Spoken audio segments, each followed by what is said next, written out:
Hello दोस्तों, Ashok IAS में आपका स्वागत है। दोस्तों, आज डे 29 का प्रश्न है ये पीवाईक्यू सीरीज का। ठीक है, एक हमारी सीरीज प्रैक्टिस सीरीज चल रही है जिसमें हम 1000 क्वेश्चनों के माध्यम से आपका पूर्ण सिलेबस कवर कराएंगे। ठीक है, बाकी आप उसमें से जीएस वगैरह आप अपने स्तर से पढ़ते रहिए।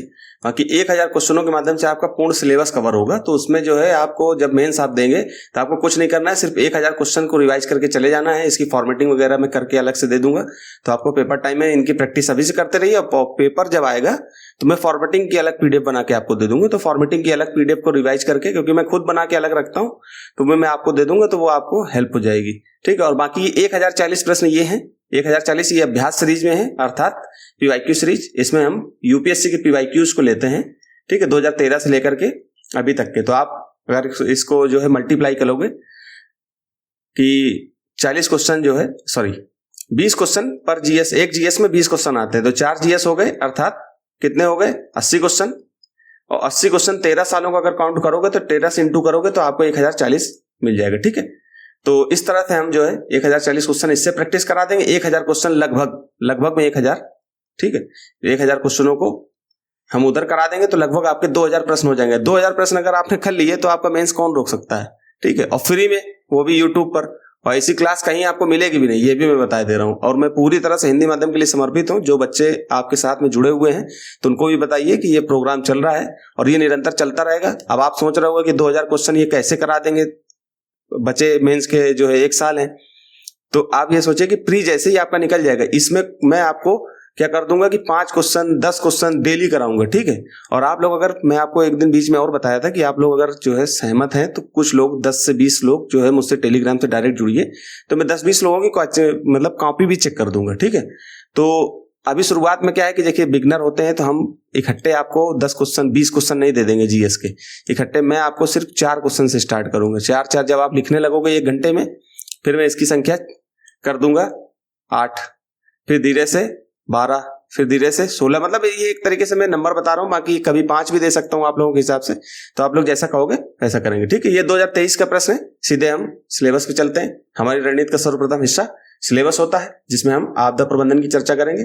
ठीक है, तो यहाँ पर जीएस 3rd पेपर में आप जाओगे तो आपदा प्रबंधन आपको मिलेगा। जो बिगनर बच्चे हैं, जो सिलेबस नहीं देखते हैं, वो एक बार जाके देखें, क्योंकि बिना सिलेबस के आप तैयारी नहीं कर सकते अच्छे से। ठीक है, इसलिए बार बार हमको, क्योंकि आपको कहीं अगर जाना है, आपको मान लो कि इलाहाबाद से दिल्ली जाना है, तो आपको उसका मैप पता होना चाहिए कि आपको किस रूट की गाड़ी में बैठना है। तो ये जो है हमारा रूट है।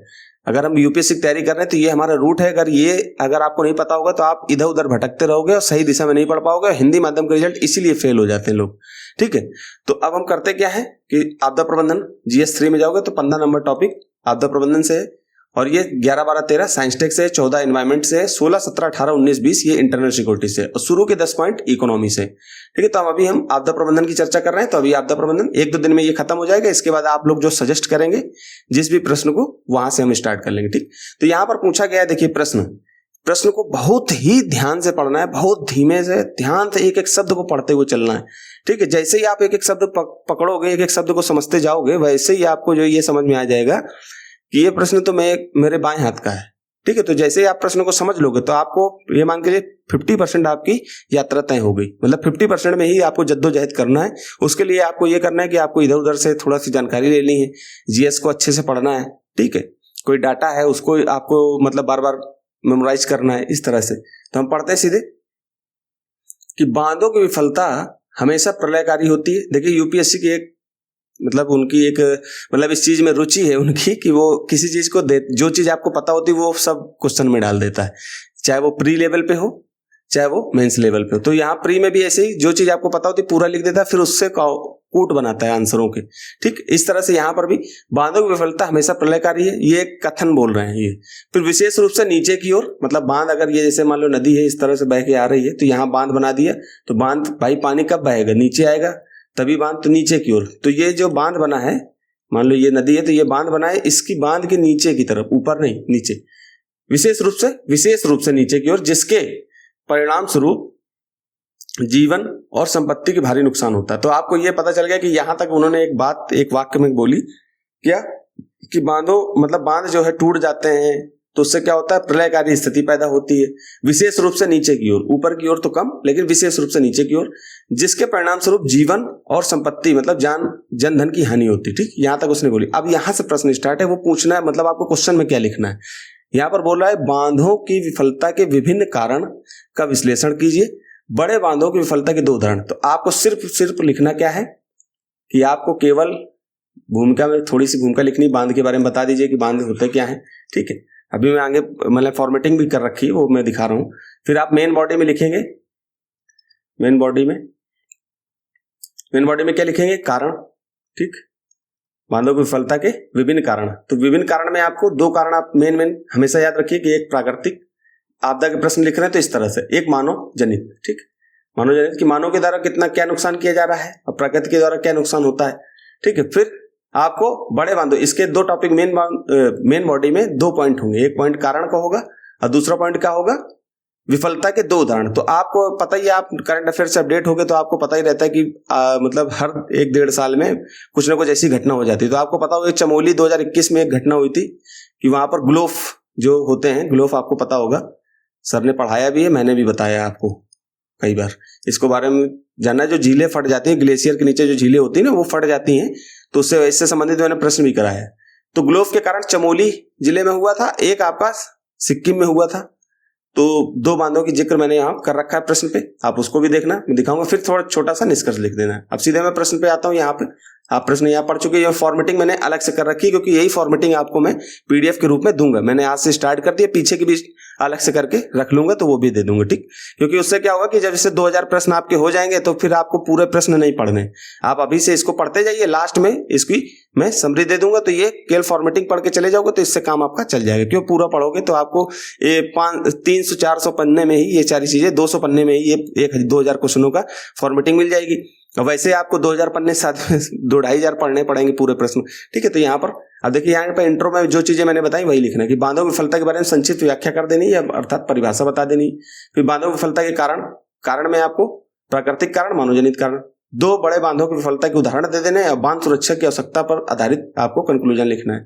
ठीक, अब मैंने ये छोटे पॉइंट मैंने यहाँ पर डाल रखे हैं नीचे, इसलिए मैं उनकी चर्चा अभी नहीं करूंगा। ठीक, यहाँ पर लिख रखा है मैंने, तो इसको आप पॉज करके पढ़ेंगे, अगर समझ में आए तो ठीक है, नहीं तो नीचे तो लिखा ही हुआ है। ठीक, अब इसमें होता क्या है, जैसे आप इसकी शुरुआत कैसे करेंगे। सबसे पहले बच्चों को दिक्कत यहाँ होती है, मैं भी था आपकी तरह बिगनर, तो मुझे भी दिक्कत होती थी, लेकिन अब मुझे अच्छा खासा अनुभव हो गया तो मैं आपके समझ साझा कर रहा हूं। तो आप देख रहे होंगे कि इसमें होता क्या होता है कि जो शुरुआत हम कैसे करते हैं, शुरुआत कैसे करते हैं। तो इसकी शुरुआत देखिए 3 तरह से कर सकते हो। एक तो आप देखिए बांध के बारे में बताते चलिए कि बांध होते क्या है। ठीक है, मतलब अर्थात परिभाषा के टाइप में। फिर दूसरा क्या है कि हाल की कोई बाढ़ में घटना हुई है उससे शुरुआत कर सकते, हालिया घटना से। ठीक है, एक पॉइंट ये हो गया और दूसरा पॉइंट ये हो गया। और फिर तीसरा ये कि भारत में जो बांध होते हैं उनकी संख्या के आधार पर, मान लो 600 बांध है तो उस वहां से उठा सकते हो। मतलब 3 तरह से इसको आप कर सकते हो, या इसको एक परिभाषा के अंतर्गत ही रख लो, 2 पॉइंट बन जाएंगे। हालिया घटना से कोई घटना हुई है तो उसको उठा सकते हो, और दूसरा ये कि बांध के बारे में बताना है तो ये भारत की बांधों की संख्या के आधार पे वही चीज हो जाएगी, एक ही बात। तो सीधे हम प्रश्न पे चलते हैं। यहाँ तक आपको समझ में आ गया ना फॉर्मेटिंग। मैंने जिन बच्चों को लग रहा होगा तो ये फॉर्मेटिंग देख के पॉज करके यहाँ तक जा सकते हैं। आपका समय अगर आपको लग रहा होगा 2-4 मिनट भी देखना मेरे लिए सही नहीं है तो आप यहाँ से जा सकते हैं। बाकी जो बच्चे बिगनर हैं मैं उनको यही सजेस्ट करूंगा, सलाह दूंगा, मेरी जो सलाह है, क्योंकि मैं अपने अध्यापकों से जब आंसर राइटिंग सीखता था उनसे पूछता था, बार बार चेक कराता था। ज्यादा तो नहीं किया लेकिन मैंने खुद ही से सीखा है। लेकिन कुछ चीजें जो है सर से सीखता था तो मैं उनसे बार बार पूछता था कि सर इसमें क्या लिखे, इसमें क्या लिखे। तो वो हमेशा मैं बिगनर जो मैं शुरुआत करता था, मैं शुरुआत ही नहीं कर पाता था। तो इसलिए मुझे बार बार लगता है मैंने जो मतलब मेरी जो समस्या थी मैं वो आपके सामने मतलब बताता हूँ कि जो मैंने झेला है, मैंने देखा कि मुझे समस्या कहाँ होती थी। वही समस्या मैं आप फिर कई लोगों से पूछता भी हूँ, जो मेंटर में मेरे बच्चे हैं उनसे मैं पूछता रहता हूँ, तो वो भी मुझे बताते हैं। तो वो जो कमियां होती है तो मैं समझ जाता हूँ कि ये बच्चों को ये समस्या हो गई होगी। ठीक है, तो यहाँ मैंने शुरुआत कैसे करी, अब मैं प्रश्न दोबारा नहीं पढ़ूंगा, आप ऐसे शुरुआत कर सकते हो। मैंने नॉर्मल जो है शुरुआत करी है। ये परिभाषा जो है मैंने कहाँ से निकाली है, जो बांध संरक्षण अधिनियम जो था, बांध सुरक्षा अधिनियम 2019 का। ठीक है, बांध सुरक्षा अधिनियम, वहां से मैंने निकाला इसको। मुझे अच्छी लगी ये परिभाषा तो मैंने कहा इसको मैं आपको रटा दूंगा। इसको मैं अपने शॉर्ट नोट्स में भी डाल दिया हूं, इसीलिए मैंने साइड में, क्योंकि शॉर्ट नोट्स दूंगा तो आप ये याद कर लीजिए। अगर दोबारा बांध से संबंधित कोई प्रश्न आता है तो आप स्टार्टिंग यही कर सकते हो। ये सरकार का जो है रिपोर्ट थी, बांध सुरक्षा अधिनियम जो आया था वो मतलब रिपोर्ट भी थी, और बांध सुरक्षा अधिनियम जो सरकार की वेबसाइट में भी पढ़ा हुआ था, तो मैंने वहां से पढ़ा, फिर उसको बताया और थोड़ी बहुत जानकारी मैंने वहां से ली और कुछ मेरे पास थी तो मैंने मिला के इसको लिखा है। ठीक है, तो मैंने एक जगह आपको दे दिया, आप ऐसे पढ़ोगे करोगे तो आपको बहुत जगह भटकना पड़ेगा, मैंने यहाँ पर एक ही जगह आपको सारी चीजें दे दी। तो देखिए बिल्कुल सिंपल वे में, बांध नदियों पर बने कृत्रिम बनाए जाते हैं ना, इसलिए कृत्रिम अवरोधक होते हैं जो पानी स्टोर करते हैं और सिंचाई, बिजली उत्पादन, बाढ़ नियंत्रण और जलापूर्ति में मदद करते हैं। क्योंकि बांध के जलाशय में बड़ी मात्रा में पानी स्टोर रहता है। बांध का जो जलाशय होता है, मान लो ये आपकी नदी है, यहाँ पर आपका बांध बनाया जाता है, तो यहाँ पानी यहाँ कम रहता है, यहाँ पानी इकट्ठा होता चला जाता है। ठीक है, तो यहाँ जल स्तर ज्यादा रहता है। ठीक है, एक तरीके से इसलिए बांध टूटने पर जान माल या जनधन की भारी नुकसान हो सकता है, ये होता है। ठीक, अब देखिए विफलता के कारण लिख दिए, बांधों की विफलता की, तो मैंने इसको दो भागों में बांट दिया, प्राकृतिक कारण और मानवजनित। प्राकृतिक में जैसे भूकंप वगैरह आ जाता है तो इसको मैंने भूगर्भिक में रख दिया, भूकंपीय गतिविधियां। ठीक, और दूसरा अधिक वर्षा बहुत जल्दी, मान लो ये नदी है, यहाँ बाढ़ बना, यहाँ पर झील फट जाए, ग्लेशियर फट जाए, होता ही है, मैंने वो उदाहरण भी दिया है। तो वो फटता है तो इकट्ठा पानी यहाँ आके स्टोर है, फिर बांध क्या होता है, इसके पानी को सह नहीं पाते हैं तो ये टूट जाते हैं, फिर टूटते हैं तो ये ऐसे ऐसे ऐसे तो अगल बगल के गांवों पर भी बाढ़ आ जाती। ठीक है, और इसका प्रभाव गुरुत्वाकर्षण पर भी पड़ता है। ठीक है, बांध क्षमता से अधिक जल का दबाव बढ़ता है, मतलब बांध क्षमता में जितनी क्षमता उससे अधिक पानी आ जाता है तो उससे क्या होता है, तो अधिक दबाव पड़ता है, तो इससे टूटने की संभावना रहती है। ठीक है, संरचनात्मक मानव जनित में, संरचनात्मक मैंने हेडिंग डाल दी, उसमें क्या होता है, डिजाइन में गड़बड़ी, आपने ठीक से बनाया नहीं उसको, वैज्ञानिक तरीके से उसको ठीक से नापा नहीं कि कितना पानी, कितने लीटर, कितने हजार लीटर पानी उसमें स्टोर हो सकता है, आपने उससे कम का समझा, गड़बड़ी हो गई डिजाइन में, टूट गया। फिर सामग्री गुणवत्ता, ठीक है, यहाँ पर कॉमा है, डिजाइन की गड़बड़ी, सामग्री की गुणवत्ता मतलब अच्छी क्वालिटी का मटेरियल यूज नहीं किया है। नींव की अस्थिरता, नींव अच्छी नहीं बनाई है उसकी जो बांध होती है। फिर रख रखाव की कमी, सबसे बड़ी कमी तो यही होती है कि जो है ध्यान नहीं दिया जाता है। कई नदियों में बांध बने, वहां कोई देखने नहीं जा रहा है, तो उसके गेट कब बंद होंगे, गेट कब खुलेंगे, उसमें कोई कचरा फंस रहा हो, कुछ हो रहा हो, तो ये सब चीजें ध्यान देनी जा करके। और समय पर निरीक्षण का अभाव होता है, जो अधिकारी होते हैं उनको निरीक्षण करना चाहिए, सिंचाई विभाग के होते हैं और जो नहर से संबंधित अधिकारी होते हैं वो जाकर के, नदियों से संबंधित जो अधिकारी होते हैं वो जाकर निरीक्षण नहीं करते। आपातकालीन निकासी का कोई प्रावधान नहीं होता है। ठीक, कि जैसे मान लो अचानक से बाढ़ आ जाए, मतलब पानी भर जाए, तो उसमें जो है निकासी उसकी आराम से हो जाए। ठीक, फिर इसी का आगे योजना का अभाव, गेट संचालन में गलती, वही चीज। ठीक, तो ये मैंने यहां तक लिख दिया, बिल्कुल देखिए टू द पॉइंट हमको प्रश्न लिखना है, 150 शब्द का प्रश्न था, ये लिखा हुआ है, इसलिए मैंने इसको ज्यादा बड़ा नहीं रखा, मैंने बहुत कम चीजों में इसको बता करके खत्म किया। ठीक है, क्योंकि भाई इन्फॉर्मेशन ज्यादा देनी भी नहीं है, कम इन्फॉर्मेशन रहेगी तो आप घुमा घुमा के उन्हीं चीजों को बार बार पढ़ के लिख लोगे। फिर बड़े बांधों की विफलता के उदाहरण मैंने लिख दिया, जैसे चुंगथाम बांध, ये सिक्किम में, यह बांध 2023 में ग्लोफ, वही मैंने बताया, ग्लेशियर लेक आउटबर्स्ट फ्लड से प्रभावित हुआ, जिससे क्षेत्र में भारी विनाश का कारण बना। मैंने उदाहरण बताना था तो मैंने थोड़ा सा विस्तार से लिख दिया। फिर चमोली 2021 की घटना आपको पता ही होगी, उत्तराखंड में 2 बांधों का टूटना, जिसमें तपोवन, विष्णुगढ़ और ऋषिगंगा पनबिजली परियोजना बांध था, जिससे क्षेत्र में पर्यावरणीय क्षति और भारी जनधन की हानि हुई, और ये भी जो है ग्लोफ के कारण था, तो मैंने इसको भी कोष्टक में ग्लोफ, ऐसे भी आप लिख सकते हो, जैसे कोई पॉइंट छूट जाता है तो वो कोष्टक में आप कोशिश किया करिए कि वो बता दो कि एग्जामिनर समझ जाएगा कि फ्लो में बहुत सारी चीजें, भाई आपको 4000 शब्द लिखने, लगभग 3500 से 4000 शब्द आपको लिखने। अब 4000 शब्द लिखते समय कुछ ना कुछ तो गलती हो जाएगी ना, तो उस गलती को छिपाने के बजाय आप कुछ चीजें तो छिपानी चाहिए, लेकिन कुछ चीजें आपको जैसे लग रहा है कि यहाँ पर बतानी चाहिए, तो आप कोष्टक में इस तरह से वो लिखते लिखते स्किल आएगी। ठीक है, फिर यहाँ पर आपको छोटा सा निष्कर्ष देना, निष्कर्ष भी मैंने थोड़ा बड़ा दे रखा है इसलिए क्योंकि आपको निष्कर्ष लिखने में समस्या ना हो। ठीक, अतः बांधों की सुरक्षा के लिए 150 शब्दों के हिसाब से एक निष्कर्ष हल्का सा बड़ा होगा, मतलब इसको और यहाँ तक हो जाना चाहिए। लेकिन मैंने, क्योंकि भाई कुछ चीजें देनी होती है, क्योंकि यहाँ पर इन्फॉर्मेशन दे रहे हैं, ना कि हम आपको तुरंत प्रैक्टिस करा रहे हैं। मैंने इन्फॉर्मेशन भी देनी है, प्रैक्टिस भी करानी, दोनों देना है, तो मुझे यह समझना है कि आपको मटेरियल भी देना है, ऐसा नहीं कि केवल आपको दिखा के चले जाना है। ठीक, अतः बांधों की सुरक्षा के लिए सरकारों द्वारा विभिन्न प्रयास किए जाते हैं रहे हैं, जैसा कि हाल में ही बांध सुरक्षा अधिनियम, आपने उसका भी जिक्र कर दिया आदि। किंतु अभी बांधों की विफलताओं को रोकने के लिए समय समय पर डिजाइन, निगरानी, निर्माण और रख रखाव के उच्च मानकों का पालन अत्यंत जरूरी है। ठीक, मैंने कहा ना कि इसको हमेशा मतलब कि सकारात्मक दृष्टि में ही लिखा जाता है। क्या निष्कर्ष यहाँ तक लिख दिया, हो गया प्रश्न।